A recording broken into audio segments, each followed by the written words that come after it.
Any online? Yes, I do have some to read into the record. Okay. From Jim McDonald. In order for the people to self-quarantine, we need to postpone all rents and mortgages and utilities. We cannot self-quarantine and continue to pay bills if we are not working. It's simple math. If we do nothing, we will all be back to work in a couple of weeks and the chips will fall where they may. Another anonymous, please clarify how we are abiding to the stay-home order if no government worker is afforded the right to self-isolate. Typically, there are limitations on the county being able to intervene and do things like limit eviction process or foreclosures. The governor is suspending some of those legal provisions that keep us from doing those things. So effectively, the board is in a position of having some discretion to impose limitations on residential and commercial evictions and foreclosures during this emergency period. And so recommendation number 2 is basically just a continuation of the governor's direction, which is, we should be encouraging the utilities not to do disconnections at that point. So these are both in response to governor order issued, I don't even remember which one. I think it was a couple of days ago now over the weekend. And so these are just for board consideration and discussion at this point, whether you would like to move forward. So I just would go ahead and make a motion that we move, we'll have to go to public comment, I guess, first, but that we move forward with the recommendation. I'll second the motion. I would like perhaps council to clarify for the public what she has told me privately, that this applies to unincorporated areas and that our cities need to take their own action on this. Yes, that is correct, Supervisor Rutherford. Ours is set up right now for just the unincorporated area. Do we have a end date on this as of this point?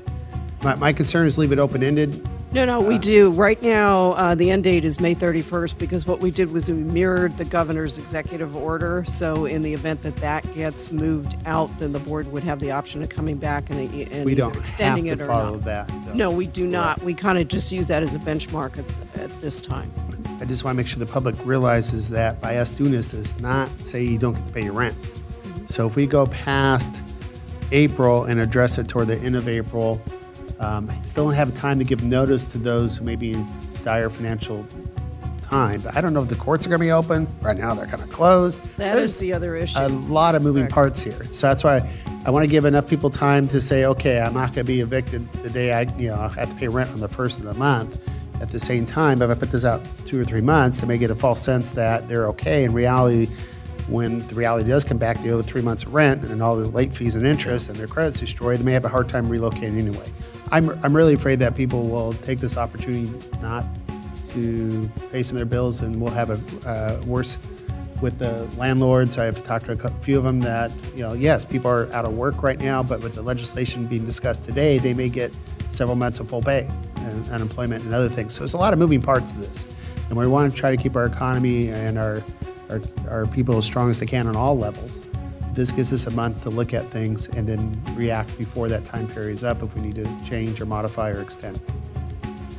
From Alexandra Beltran, I strongly urge the board to pass both of these resolutions in order to protect some of the most vulnerable populations in our community. It is important to ensure that everyone has access to housing, running water, and electricity at this important time. If we want to curb the spread of this virus, we need to keep people off the streets and in their homes with utilities.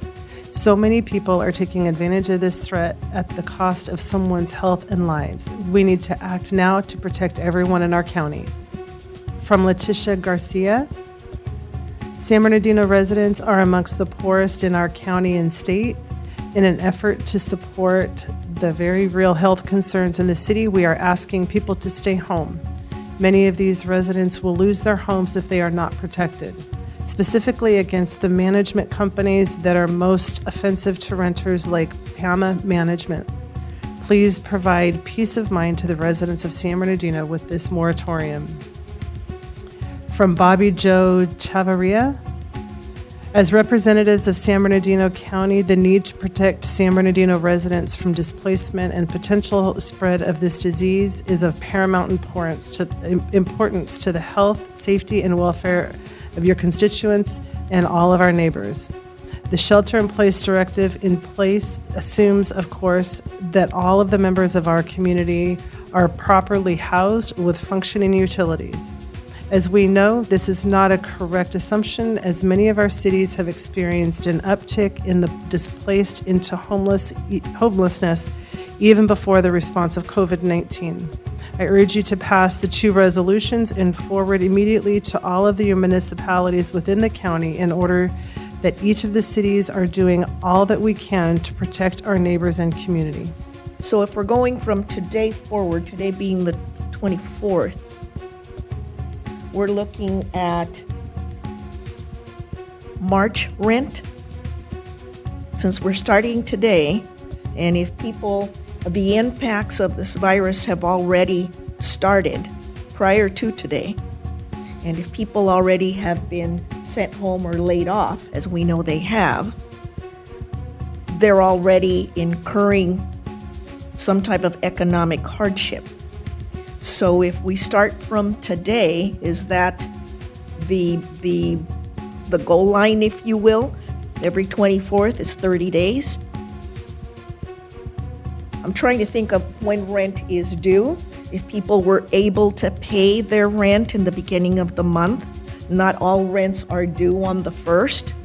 So wanting to have that bit of clarity. Since the federal declaration and the state declaration has come out prior to our meeting today, that those are going to really set the precedence as to what the effective date is. And I mean, I have to say this is, along with everything else today, this is a very fluid area. We're not saying that people should not be paying their rent. They should be. Landlords should be collecting the rent, but this will hopefully give those who may be having some financial difficulties directly attributable to the COVID-19. So I would note that that is the way our resolution is set up. It does not pick up, for instance, any evictions that might be occurring because somebody broke their lease or committed crimes on the property, that kind of thing. It really has to deal with the financial impacts of the COVID-19. From Victor Suarez, during this time of national emergency caused by COVID-19 epidemic, I strongly urge the board to put in place a moratorium on evictions that ultimately result in the heartless displacements of families in our community. Individuals are safer inside their homes where they receive updates on the latest news regarding COVID-19, have meds and other emergency aid at hand, and have access to daily necessities that would be difficult to get elsewhere. The last thing we need is to increase the number of homeless individuals in our community. As elected officials representing us, you must heed the call of action from your constituents on this matter. Provide shelter for everyone, whether they have a roof over their heads or not. Let's not continue to provide negative news from our region by displacing families in a time of crucial shelter need.